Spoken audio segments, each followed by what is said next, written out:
Hello అండి, అందరికీ నమస్తే. Welcome to red TV. నేను హారిక.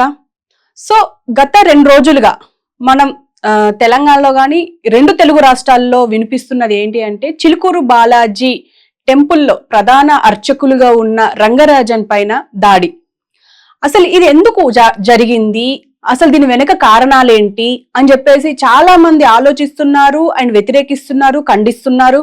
అటు సీఎంలు, ఇంకా రాజకీయ నాయకులు, ఒక పక్క సినీ నటులు, ప్రముఖులందరూ దీనిపైన స్పందిస్తున్నారు. కానీ ఈ వీర రాఘవరెడ్డి ఎవరు అంటే ఆయన మాత్రమే తప్పుందా, లేకపోతే రంగరాజన్ది కూడా తప్పుందా అని చెప్పేసి చాలా మంది అంటే ఆలోచిస్తున్నారు. ఏం జరిగి ఉండొచ్చు, ఎందుకంటే ఒకరి పైన దాడి చెయ్యాలి అంటే ఖచ్చితంగా ఇద్దరి వైపులా తప్పుంటేనే జరుగుతుంది అని చెప్పేసి కూడా అంటారు.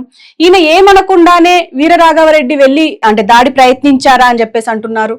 ఈవెన్ ఇటుపక్క కూడా ఒకవేళ రంగరాజన్ ఆయన రామరాజ్యం సంస్థలో ఈయన కొంతమందిని ఆర్మీని ఇవ్వాలి అని చెప్పేసి ఆయన అన్నారు. దానికి నేను నిరాకరించాను అండ్ గుడి బాధ్యతలు కూడా ఆయనకు అప్పజెప్పాలి అన్నారు. సో నేను వాటన్నింటికి నిరాకరించాను కాబట్టే నా పైన దాడి జరిగింది అని చెప్పేసి అంటున్నారు. ఏదేమైనా అంటే పోలీసులు మాత్రం దీనిపైన ఇంకా విచారణ చేస్తున్నారు. అండ్ వీరరాఘవరెడ్డి ఎవరైతే ఉన్నారో రామరాజ్యం స్థాపన, ఈయనకి ఇంకొక యూట్యూబ్ ఛానల్ కూడా ఉంది రామరాజ్యం అనే పేరుతో. కానీ ఇక్కడ అసలు ఈయన కావాలనే ఇప్పుడు రంగరాజన్ విషయం పక్కన పెడితే ఈ వీరరాఘవరెడ్డి ఇప్పుడే మనకు వెలుగులోకి వచ్చారు. నాకు తెలిసి మోస్ట్లీ రామరాజ్యం ఈ ఛానల్ కి దాదాపు 6,000 నుంచి 7,000 మధ్యలో సబ్స్క్రైబర్స్ ఉన్నారు. సో కావాలనే ఫేమస్ అవ్వడానికి, ఒకవేళ అంటే 2 తెలుగు రాష్ట్రాలకి కానీ ఇంకా ఇతర రాష్ట్రాల నుంచి వచ్చే వాళ్ళకి కానీ ఫారినర్స్ కానీ రంగరాజన్ అనేవారు నోన్ పర్సన్. ఎందుకంటే ఆయన దగ్గరికి అంటే ఆ గుడి మనం చూసుకున్నట్టయితే దాదాపు అసలు ఎలాంటి అంటే హుండీలు కానీ విఐపి దర్శనాలు కానీ ఇవన్నీ లేవు. అంటే రంగరాజన్ వచ్చిన తర్వాత ఇవన్నీ మార్చేశారు. సో ఈయన వచ్చిన తర్వాత చాలా అభివృద్ధి చేశారు అని చెప్పేసి మాట్లాడతారు. అయితే దీని గురించి అంటే ఆయన అక్కడికి వెళ్ళినా కూడా చాలా బాగుంటుంది అండ్ చాలా ఫ్రెండ్లీగా మాట్లాడతారు అని చెప్పేసి కూడా మంచి టాక్ ఉంది ఆయన మీద. అండ్ నోన్ పర్సన్ ఈ 2 తెలుగు రాష్ట్రాలకి. సో ఈయన టార్గెట్ చేస్తే మనం అంటే ఆయన వీడియోస్ కూడా అలాగే ఉన్నాయి. రామరాజ్యం స్థాపన కోసమే మేము రాముడి వంశస్థులం, రాముడి అంటే ఆయన అంశలో ఉన్నాం అన్నట్టుగా కొన్ని వీడియోలు అయితే ఉన్నాయి. అయితే దీనికి సంబంధించి ఇప్పుడు రంగరాజన్ మీద దాడి చేస్తే గాని మనం ఫేమస్ అవ్వమేమో అని అనుకున్నట్టు కొంతమంది మాట్లాడుతున్నారు. అంటే ఎందుకు అనంటే ఇప్పుడు ఈ జనరేషన్ లో ఇది డిజిటల్ ఎరా. ఈ డిజిటల్ ఎరాలో ఫేమస్ అవ్వాలి అంటే అయితే పైనోని కొట్టాలి, లేకపోతే కిందోని కొట్టాలి. మధ్యలో ఉన్న వాళ్ళని కొడితే ఏం రాదు కదా. సో మేబీ ఆ ఛాన్సెస్ ఏమైనా ఉన్నాయా అని కూడా కొంతమంది ఈ డౌట్ తీసుకొస్తున్నారు. ఏదేమైనా మరి ఇప్పుడు కొన్ని డౌట్స్ అయితే బయటకు వస్తున్నాయి. అందులో ముఖ్యంగా ఒక ట్వీట్ బాగా వైరల్ అవుతుంది. అది కూడా మీకు ఒకసారి చదివి వినిపిస్తాను, చూడండి. ఇది ఎక్స్ లో ఈ ట్వీట్ ఏముంది అంటే, చిలుకూరు బాలాజీ ప్రధాన అర్చకులు రంగరాజన్ గారి మీద రామరాజ్యం అనే సంఘానికి కోపం ఎందుకు వచ్చింది అని అంటే, రంగరాజన్ గారు తన భుజాల మీద ఆదిత్య పరశ్రీ అనే ఒక దళిత సోదరుణ్ణి ఆలయం అంటే ఎత్తుకొని ఆలయంలోకి తీసుకువెళ్లారు. దీనిని ఒక పండగలా చేశారు. కానీ నరనరాన్న అగ్రకుల అహంకారాన్ని నింపుకున్న కొన్ని హిందూ సంఘాలకు ఇది రుచించలేదు. పైగా రంగరాజన్ గారు తన మతాన్ని ఎంతలా ప్రేమిస్తారో పరమతాన్ని కూడా అంతే సహనంగా అంతే పాటిస్తారు. ఇది ఆది నుండి కొన్ని సంఘాలకు జీర్ణం కాక ఆయనను కొందరు బహిరంగంగానే విమర్శలు చేస్తూ పైత్యం అంటే సమయం వచ్చినప్పుడల్లా ఇలా దాడులకు తెగబడి తమ ద్వేషాన్ని బయట పెడుతున్నారు అని చెప్పేసి అంటున్నారు. అయితే ఒక ఫోటో కూడా ఆయన పెట్టారు, దీనికి అటాచ్ చేశారు. మాకు ఎడిటర్ విజువల్ వేస్తారు. అంటే మొత్తానికి అంటే మరి రియల్ గానే అంటే ఈయన అన్ని మతాలకు అతీతంగా ఉండి అంటే అనుకూలంగా ఉండి అండ్ మన మతాన్ని అంటే కాపాడుతూనే ఉన్న ఒక వ్యక్తిని ఇలా టార్గెట్ చేశారా అని చెప్పేసి అంటే ఏమో చెప్పలేము. ఎందుకంటే ఈ మధ్య సెక్యులరిజం వాళ్ళే ఎక్కువగా ఉన్నారు, వీళ్ళ వల్లే హిందూ ధర్మానికి పెద్ద కీడు అని చెప్పేసి కూడా మాట్లాడుతున్నారు. అంటే సెక్యులర్ గా ఉండడం తప్ప అని అంటే డెఫినెట్ గా కాదు. కానీ ఏంటంటే ఇప్పుడు హిందూ ధర్మాన్ని ప్రేమిస్తూనే ఇతర మతాలను కూడా ప్రేమించకపోయినా అట్లీస్ట్ వాళ్ళ పైన సానుకూలంగా అయితే ఉంటారు కదా.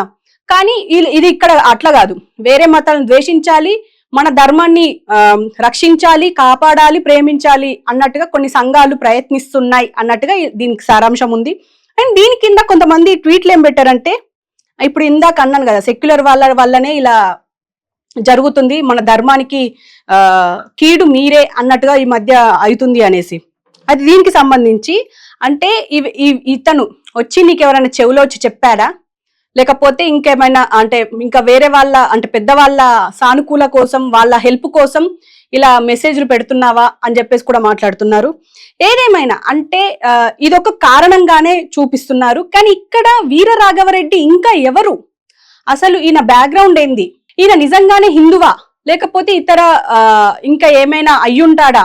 ఎందుకంటే చాలా తమ్నైల్స్ మనం చూస్తూనే ఉన్నాం, అసలు వీర రాఘవరెడ్డి సైకో, వీర రాఘవరెడ్డి అది, వీర రాఘవరెడ్డి ఇది అని చెప్పేసి అంటున్నారు.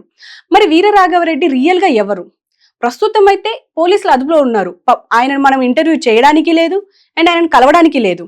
కానీ ఆయన దాడి చేసే విధానం చూస్తే మాత్రం పక్క ప్లానింగ్ గానే ఉంది. ఎందుకంటే దాదాపు 20 మందితో అది వాళ్ళు ప్రైవేట్ సైన్యం అని చెప్పేసి అంటున్నారు. మరి ప్రైవేట్ సైన్యమా లేకపోతే ఆయనే మరి పెంచి పోషించారా వాళ్ళని, అంటే ట్రైన్ చేశారా మరి ఎలాగో తెలీదు. కానీ 20 మందితోని, అందులో 2 అమ్మాయిలు ఉన్నారు అండ్ మిగతా వాళ్ళంతా జెంట్స్ అని చెప్పేసి అంటున్నారు. మరి వాళ్ళందరిపైన కేసులు అయ్యాయి, కొంతమంది పరారిలో ఉన్నారు. కానీ వీర Raghava Reddy main lead, main character ఎవరైతే ఉన్నారో ఆయన మాత్రం పోలీస్ అదుపులో ఉన్నారు. మరి ఫైనల్ గా ఏం జరగాలి, అసలు తీర్పు ఎలా రావాలి అంటే ఒక ఇప్పుడు ఎంత కాదనుకున్న రంగరాజన్ అనే వ్యక్తి 2 తెలుగు రాష్ట్రాలకు ఇక్కడే మనం ఆలోచించాలి. ఒక పక్క బీజేపీ, బీఆర్ఎస్, అటు టీడీపీ అంటే కూటమి అందరూ, ఇటు కాంగ్రెస్ సీఎంల నుంచి ఇటు చిన్న కార్యకర్త వరకు ఆయనను వెళ్ళి పరామర్శిస్తున్నారు అండ్ అంటే ఏం జరిగింది అని తెలుసుకుంటున్నారు. కానీ అసలు నిజంగానే మరి ఒకవేళ రంగరాజన్ తప్పుంటే ఏంటి అంటే రంగరాజన్ ఇంకేమైనా అనుంటారా, ఈ డౌట్ కూడా ఎందుకు రావట్లేదు. ఎందుకంటే ఇంతమంది వచ్చి ఆయనతో మాట్లాడుతున్నారు అంటే పైగా ఒక్క ప్రముఖులు కాదు కదా, మొత్తం అన్ని రకాల ప్రముఖులు, అటు సినిమా ఇండస్ట్రీలో కానీ ఇటు పొలిటికల్ ఇండస్ట్రీలో కానీ ఎక్కడి నుంచి అయినా వచ్చి ఆయనతో మాట్లాడుతున్నారు అంటే ఈయన ఇన్ఫ్లుయెన్స్ ఎంతవరకు ఉంది, ఈ దాడి జరగడానికి ఈయన ఎంత ప్రొవోక్ చేసి ఉంటారు అని చెప్పేసి ఎందుకు ఆలోచించట్లేదు. అంటే నేను దీనికి వ్యతిరేకమని కాదు, ఎందుకంటే 2 వైపులా ఉంటేనే కదా ఏదైనా జరిగేది. సో ఈ టైప్ కూడా ఆలోచిస్తే బెటర్ గా ఉంటుంది. అయితే ఈ నిందితుడు అని పరిగణించాలో లేదో తెలియదు కానీ ఈ వీర రాఘవరెడ్డి ఎవరు అని చెప్పేసి చాలా మందికి ఈ ఆలోచన అయితే ఉంది. ఇందులో ముఖ్యంగా ఈ వీర రాఘవరెడ్డి గోదావరి జిల్లా అంటే ఆంధ్రప్రదేశ్ కి చెందినవాడు, అనపర్తి మండలం కొప్పవరం గ్రామానికి చెందిన వాడు అని చెప్పేసి అంటున్నారు. 2022లో రామరాజ్యం పేరుతో ఒక సంస్థను ప్రారంభించారు అంటున్నారు. అండ్ మణికొండ కేంద్రంగా తన కార్యకలాపాలు చేస్తున్నారు అంటున్నారు అండ్ ప్రోగ్రామ్స్ చేస్తూ ఉంటారు. ఆయన ఛానల్లో చూసినా కూడా తెలుస్తుంది మనకు. ఆయన అంటే శ్లోకాలు ఆయన చదువుతున్న దాన్ని చూస్తే మాత్రం స్పష్టంగా అయితే చదువుతున్నారు. 20,000 ఇస్తానంటూ కొంతమందిని రిక్రూట్ చేసుకున్నారు అని అయితే తెలుస్తుంది. అయితే గోత్రం ప్రవర అనే అంశాల కింద ఆయన రాముడి వంశం అని చెప్పేసి ఇక్ష్వాకు వంశం అని చెప్పి అందరికీ చెప్తున్నారు అని అంటున్నారు. మరి ఆయన ఎంతవరకు కరెక్టో నాకు తెలియదు కానీ కలియుగంలో తానే స్వయంగా రామరాజ్యం స్థాపించినట్టు ప్రకటించి రామరాజ్యం పేరుతో ఒక వెబ్సైట్ నడుపుతున్నారు. అయితే ఇందులో ముఖ్యంగా రాజ్యాంగం గురించి మాట్లాడతారు, పోలీస్ వ్యవస్థ గురించి, న్యాయ వ్యవస్థ గురించి, అన్నింటి గురించి కూడా మాట్లాడతారు. కానీ ముఖ్యంగా హిందూ ధర్మం, అందులో ముఖ్యంగా రాముడి గురించి ఎక్కువగా ప్రస్తావిస్తుంటారు. 27,800 గ్రామాల్లో అర్చక పురోహితుల ధర్మస్థాపన కోసం పనిచేయాలని పిలుపునిచ్చారు. ఇందులో భాగంగానే అయితే ఈ క్రమంలో అంటే ఇందులో భాగంగానే రంగరాజన్ నివాసానికి వెళ్ళి ఆయనతో కలిసి ఇదంతా ప్రస్తావించారు. అయితే మరి అక్కడ ఏం జరిగింది అంటే అక్కడ ఆ సంభాషణ ఎలా కొనసాగింది అనేది మనకు తెలీదు. అండ్ బయటికి ఇంకా ఎలాంటి అంటే ఈవెన్ రంగరాజన్ కూడా ఆయన మాట్లాడలేదు, ఇటు వీర రాఘవరెడ్డి కూడా మాట్లాడలేదు, ఆయన అనుచరులు కూడా ఆ 20 మందిలో ఎవరైతే ఉన్నారో వాళ్ళు కూడా బయటికి వచ్చి ఈ విషయం గురించి మాట్లాడట్లేదు. కానీ ఇక్కడ మీడియాలో కానీ సోషల్ మీడియాలో కానీ మొత్తం వ్యాపిస్తుంది అసలు ఏం జరిగి ఉంటుంది అనేది. కానీ ఇప్పుడు అంటే మనం ఏది డిసైడ్ చేయలేం, వాళ్ళు వచ్చి బయటికి మరి ఇది జరిగింది అని చెప్తే గానీ అంటే 2 వైపుల వాదనలు వింటే గానీ మనం ఏం డిసైడ్ చేయలేం. కానీ ఇప్పుడైతే వీర రాఘవరెడ్డి పోలీసులు అదుపులో ఉన్నారు. మరి విచారణలో ఏం తేలుతుంది, మరి పోలీసులు మనకేం చెప్తారనేది ఖచ్చితంగా ఎదురు